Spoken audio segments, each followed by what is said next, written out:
মা কেন এত দামি জানে না সকলে, বলো মা কেন এত দামি জানে না সকলে।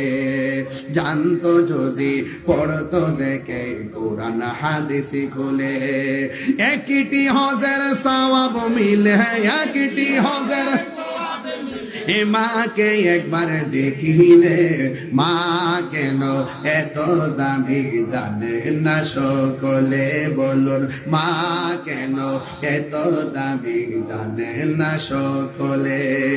2 বছর পান করালো মায়ের বুকের দুধ, খুলে পিঠে নিয়ে আমায় দিতেন কত সুখ। সেই মায়ের কষ্ট দিলে, সেই দিলে খুদার